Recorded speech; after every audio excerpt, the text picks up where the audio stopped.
September 27, 2007. King County Sheriff's Office, Washington. Tom Rider sits down in an interrogation room. Wires are attached to his chest. Sensors on his fingers. A blood pressure cuff on his arm. The polygraph examiner is explaining how the test works. Standard procedure. Tom doesn't care about the details. He just wants this over with, because while he's sitting here, proving he didn't murder his wife is still out there somewhere. Missing. For 8 days. 8 days since Tanya left work and never came home. 8 days since Tom called 911 and was told his wife didn't meet the criteria for a missing person. 8 days since police refused to track her cell phone. 8 days since they started suspecting him instead. The examiner is mid-sentence, explaining baseline questions, when the door bursts open, a detective. Holding a cell phone. Pointing at a map on the screen. "We found her." Tom stands up. The wires pull at his chest. Is she? She's alive. The cell phone ping led them to Highway 169. The route Tanya took home every day. They searched the roadside. Noticed some matted brush, and 20 feet down a ravine, hidden under blackberry bushes, they found her Honda Element. Smashed on its side, Tanya was inside. Hanging upside down from her seatbelt. Conscious. Dehydrated. In agony, she'd been there the entire time. For 8 days. 20 feet from a busy highway. No food. No water. Broken bones. Kidneys failing. Cars had passed above her for over a week. She banged on the windows. Screamed. Nobody heard. Her husband begged police to search for her. They told him to wait. Told him she was an adult who could go where she wanted. Told him to take a polygraph, and while he was proving his innocence, she was dying. If they had searched on day 1, when Tom first called, Tanya would have been found in hours. If they had tracked her phone on day 2, when Tom begged them to, she wouldn't have spent a week trapped. If they had believed him on day 3, 4, 5, 6, 7, but they didn't, they suspected him. Investigated him. Made him prove he wasn't a murderer, and Tanya paid the price. She survived. Barely. But her leg was so damaged it almost required amputation. Her kidneys had shut down from dehydration. She had pressure sores from hanging upside down for a week. The doctors said if they'd found her even 12 hours later, she would have been dead. Tom Rider saved his wife's life by being relentless. By refusing to accept she's an adult, she can go where she wants. By hounding police until they finally looked, but the system almost killed her. This is the story of Tanya Rider. And it exposes the most dangerous assumption police make when someone goes missing, that the spouse is always the killer. Welcome to Case Unknown, where we investigate the crimes that changed nations, the cases that exposed hidden evils, and the stories that demand to be told. Last episode, we examined the death of Kenika Jenkins, a 19-year-old found in a hotel freezer after police told her mother to wait. Today, we examine another case where wait almost meant death. Where police procedure nearly killed an innocent woman. Where a husband's desperation to be believed saved a life. This is the Tanya Rider miracle. Not a crime. Not a murder. But a survival story that exposes how dangerously wrong police assumptions can be. What happens when police focus on the husband instead of the victim? When policy prioritizes procedure over urgency? When being right about statistics means being wrong about the person in front of you? You're about to find out. This episode discusses a car accident, severe injuries, and an 8-day survival ordeal without food or water. We'll examine police procedures and medical trauma. If you need to skip this one, we understand.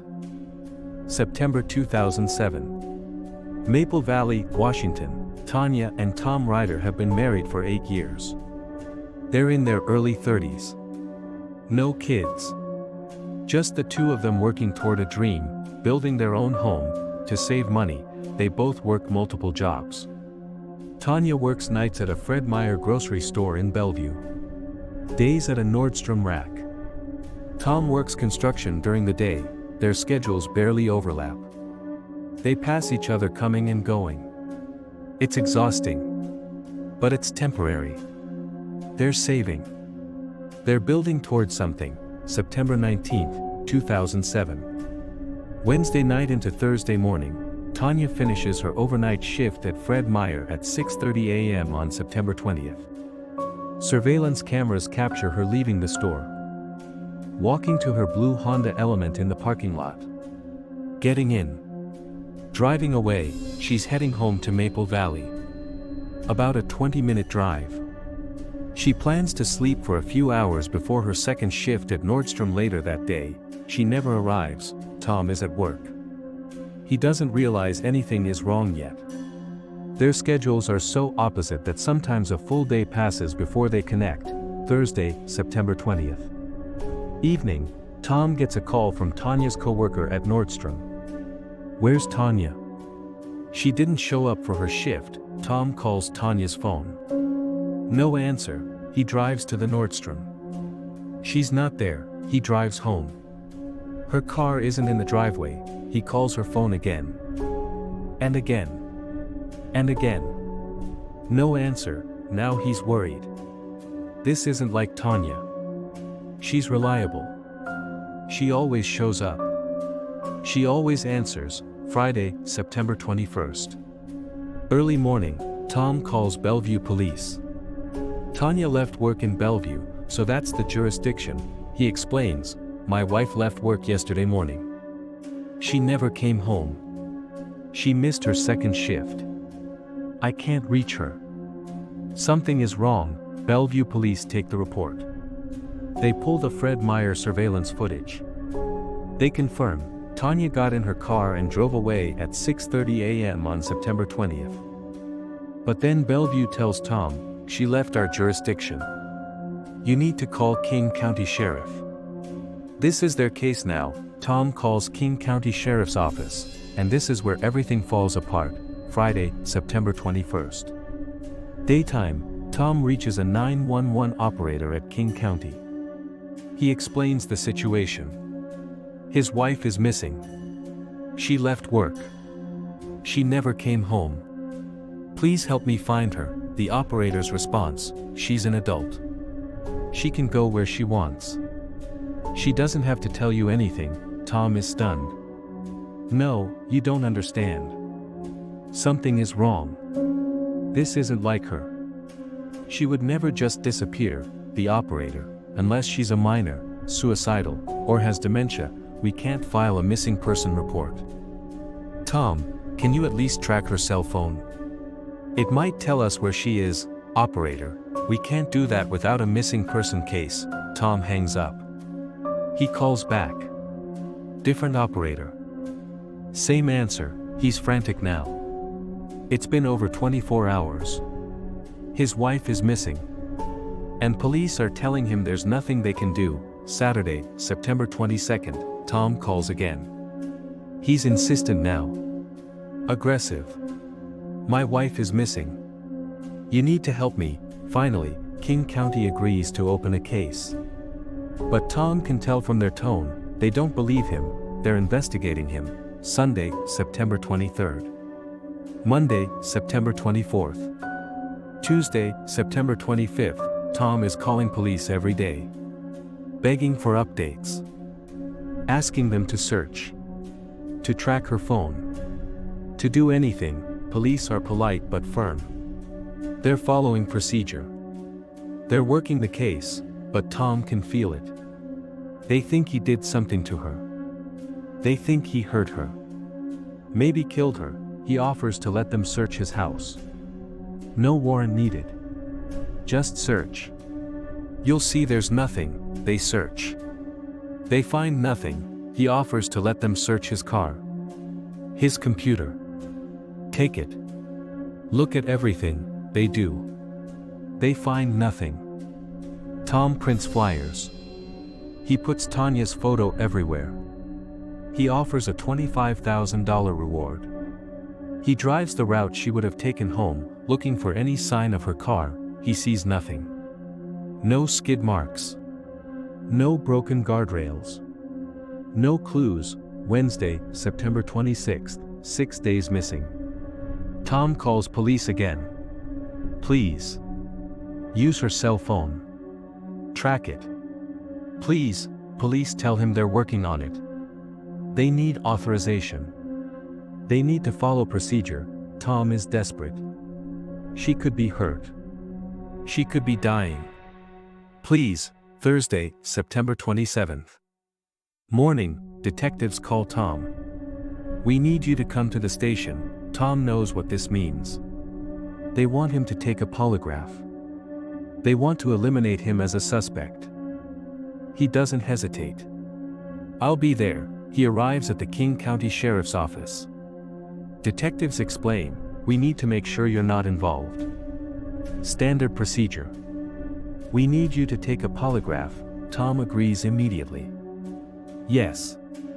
Whatever you need. Just find Tanya. They attach the wires. The sensors. The blood pressure cuff. The examiner is explaining the baseline questions when the door bursts open.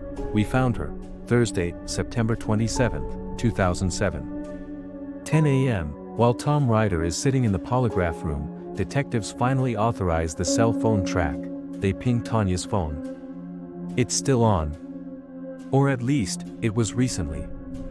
The signal comes back with a general location. Highway 169. Near Renton. The exact route Tanya would have taken home from work. Detectives drive to the area. They search the roadside. Looking for anything.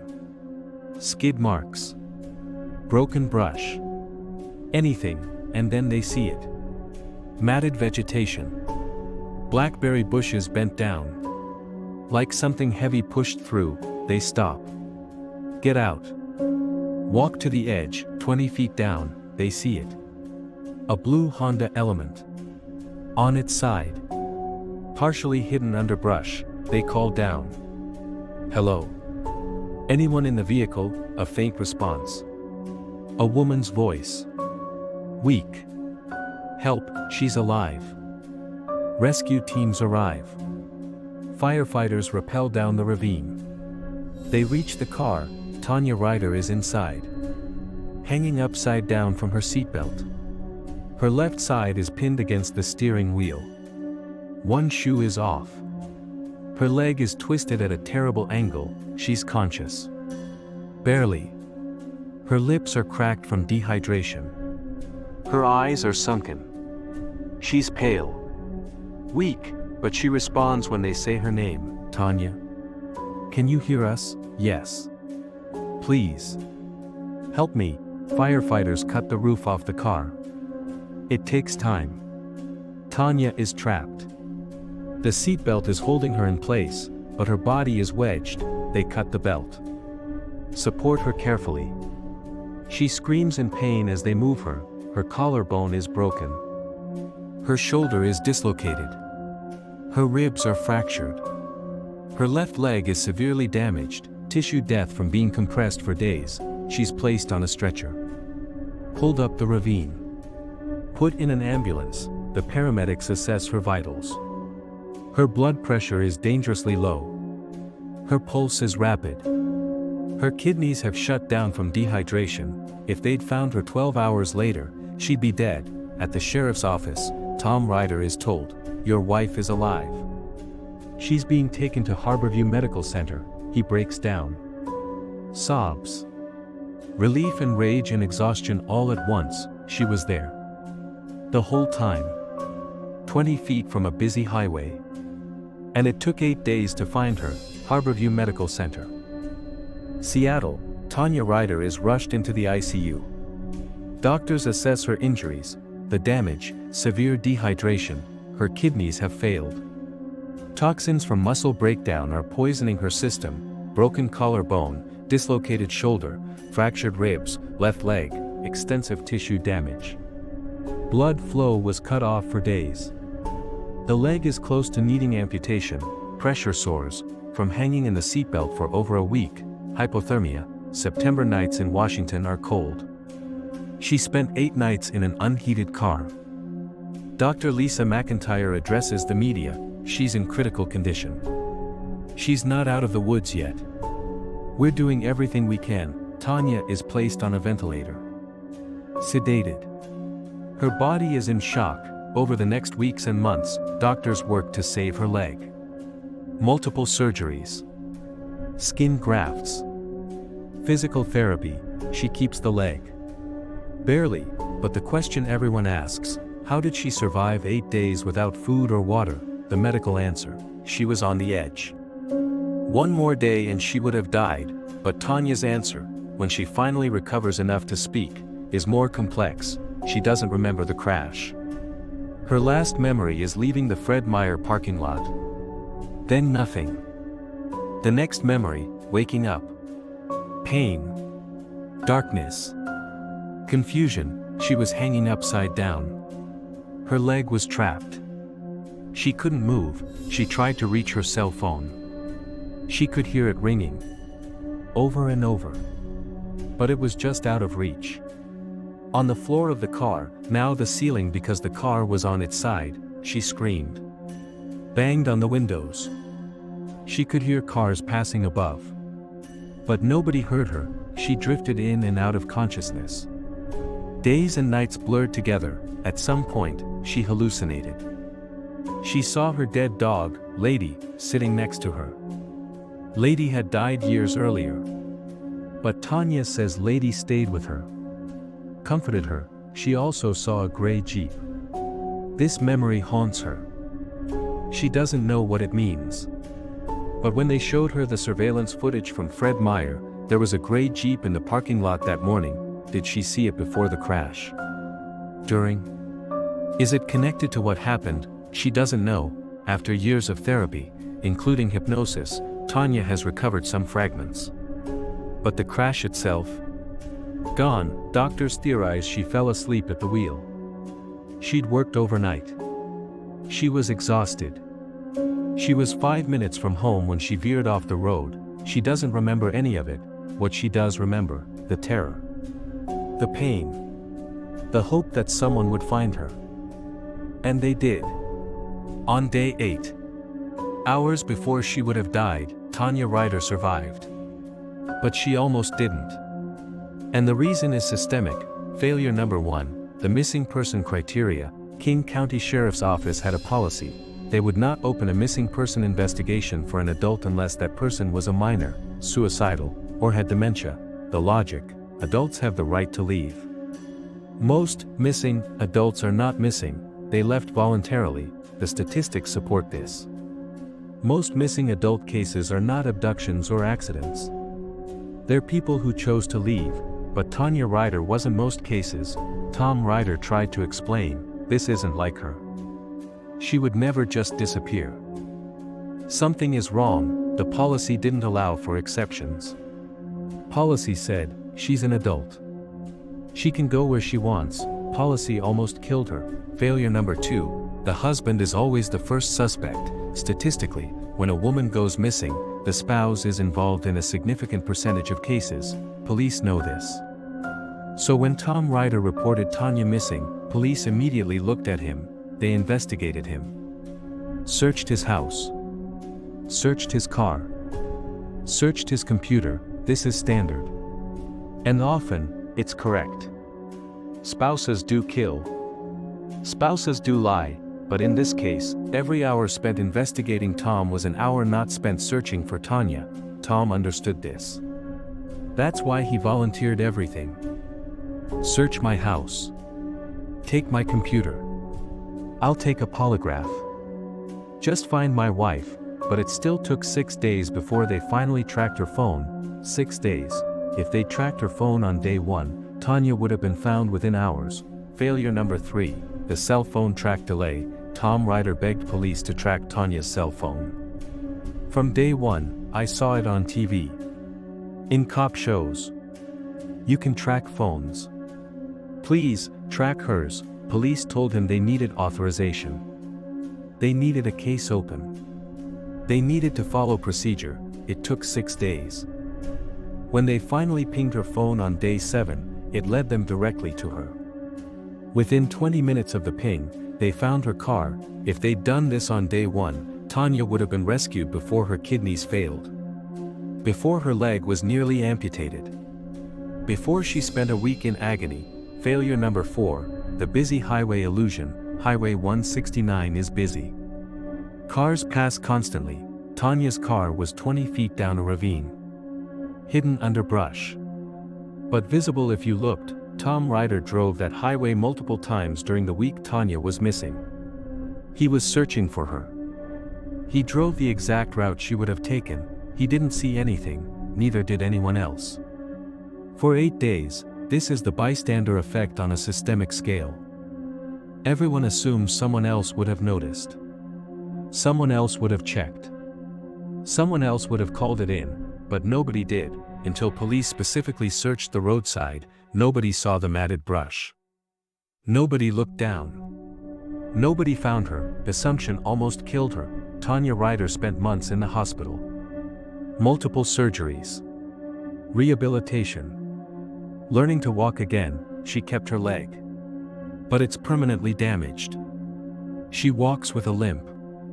She's in chronic pain, but she's alive. In 2010, Tanya wrote a book, Missing Without a Trace, 8 Days of Horror. She wrote it, she says, to process what happened, to make sense of the trauma, to help others understand. The book describes her ordeal in fragments, the pieces she remembers mixed with what she learned later. She's been asked, "Are you angry at the police?" Her answer is nuanced. "I'm angry at the policy, not the officers. They were following the rules. But the rules nearly killed me." Tom Rider is less diplomatic. Any policy that restricts officers from saving a life is a wrong policy. No one else should have to go through what she went through. After Tanya's case, there was public pressure to change the missing person policies in King County, to allow more flexibility, to prioritize urgency over statistics. Some changes were made, but the fundamental assumption remains: adults can leave if they want to, and statistically, that's usually true. But for Tanya Rider, that assumption almost meant death. The larger question: how many missing persons are Tanya Riders? How many are dismissed as adults who can go where they want, when they're actually injured, trapped, dying? We don't know. Because if they die before anyone looks, they become statistics. They become the cases that confirm the assumption: they left voluntarily. Except they didn't. Tanya Rider was found on day 8. 12 hours later, she'd have been a statistic. How many weren't found in time? 17 years later, some questions about Tanya Rider's case remain unanswered. What caused the crash? The official explanation: she fell asleep at the wheel. Tanya had worked overnight. She was exhausted. She was 5 minutes from home. She dozed off. The car veered right down the embankment. This makes sense. It's the most logical explanation, but Tanya doesn't remember. And that haunts her. She remembers leaving the parking lot. She remembers nothing after that. No sleepiness. No moment of losing control. Just nothing. Then she's waking up in the car. Upside down. Trapped. What about the gray Jeep? Under hypnosis, Tanya remembered seeing a gray Jeep. The image terrifies her, but she doesn't know why. When police reviewed the Fred Meyer surveillance footage, there was a gray Jeep in the parking lot that morning, near Tanya's car. Coincidence? Or something more? Police investigated. The Jeep belonged to another employee. No connection to Tanya. No evidence of foul play, but Tanya still sees that Jeep in her nightmares. Could she have been forced off the road? Some have speculated, what if another vehicle caused the crash? What if someone ran her off the road, but there's no evidence? No witnesses. No marks on her car consistent with being hit. It's possible, but unlikely. Why didn't anyone see the car for 8 days? This is the question that bothers everyone. Highway 169 is busy. Tanya's car was 20 feet down, but the brush was matted, visible if you looked. Tom drove that highway. Searchers drove that highway. Police eventually drove that highway. For 8 days, nobody saw it. This isn't a mystery. It's a reminder. People see what they're looking for. And if nobody is specifically searching a roadside ravine, nobody notices the matted brush. Assumption is invisible until it's too late. Tanya Rider was 33 years old. Working 2 jobs to build a dream home with her husband, she left work one morning and didn't make it home. For 8 days, she was trapped in her car, 20 feet from a busy highway. No food, no water, broken bones, kidneys failing. For 8 days, her husband begged police to search. For 8 days, they told him to wait. On day 7, they finally tracked her phone. On day 8, they found her. 12 hours later, she'd have been dead. Tanya survived. But the system failed her at every turn. The policy that said she didn't meet the criteria for a missing person, the assumption that her husband was probably guilty. The delay in tracking her phone, the busy highway where nobody looked down. She survived not because the system worked, but because her husband refused to accept. No, Tom Rider hounded police every single day. He offered them everything. He took a polygraph while his wife was dying, and because he was relentless, she lived. But what about the people whose spouses give up? Who accept policy? Who believe the authorities know best? How many Tanya Riders died because nobody was relentless? 17 years later, Tanya walks with a limp. She lives in chronic pain. But she's alive. And she's a reminder, sometimes, the greatest danger isn't the accident. It's the assumption that nothing's wrong. The Tanya Rider case changed missing person policies in Washington state. But the fundamental tension remains, balancing resources against urgency. Statistics against individuals. This is Case Unknown, where we investigate the cases that expose uncomfortable truths about our systems, our assumptions, and ourselves. If this episode made you think about policy versus people, about statistical probability versus human urgency, about the cost of being wrong, that's the point. Tanya Rider survived. But survival shouldn't require a miracle. But before we go, here's what's coming next on Case Unknown. 3 young women celebrating graduation. A night out in Springfield, Missouri. They left the house at 11:30 p.m. By 2 a.m., all 3 were gone. Their car was found parked near a hospital. Purses inside. Cigarettes on the dashboard. No signs of struggle.